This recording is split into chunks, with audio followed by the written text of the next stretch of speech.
Logical discrepancy বলে একটা list হাওয়ায় ভাসিয়ে দেওয়া হয়েছে। কোনো অফিসিয়াল প্রেস রিলিজ নেই, একটা হোয়াটসঅ্যাপে সবার সাথে শেয়ার করেছে। হোয়াটসঅ্যাপ কমিশন সবকিছু হোয়াটসঅ্যাপে লিক করে, তার স্ক্রিনশটও আমাদের কাছে রয়েছে। লজিক্যাল ডিসক্রিপেন্সিতে আপনি বলছেন 1,36,00,000 লোক এমন রয়েছে যাদের কোনো না কোনো সমস্যা রয়েছে।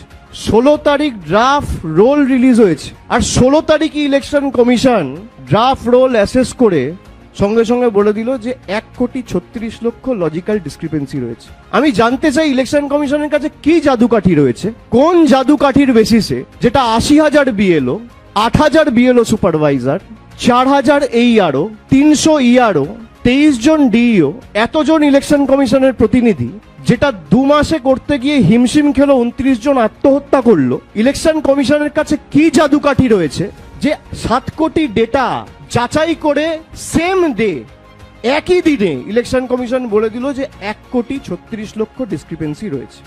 কোন জাদুকাঠির বলে? আর এই লিস্ট কোথায়? এবার কুচবিহারের কোন ব্লকে, কোন পঞ্চায়েতে বা কোন পুরসভায় কার বাবার নামের সাথে কোথায় মিসম্যাচ হয়েছে এটা তো প্রকাশ করতে হবে। তাহলে তো সংবাদ মাধ্যমের প্রতিনিধিরা গিয়েও স্টোরি করতে পারে যে আদৌ সেটা রয়েছে কিনা। সেই লিস্টটা কে দেবে? ইলেকশন কমিশন লুকাচ্ছে কেন? কার ভয়ে, কার আদেশে, কার অঙ্গুলি হেলনে? আর আমি 31 তারিখ দিল্লিতে নিজে যাব, আমি নিজে চিফ ইলেকশন কমিশনের সাথে দেখা করে সদুত্তর চাইব।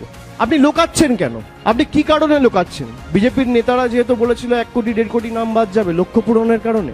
আপনি ভারতবর্ষের ইলেকশন কমিশনার, আপনি বিজেপির ইলেকশন কমিশনার নয়।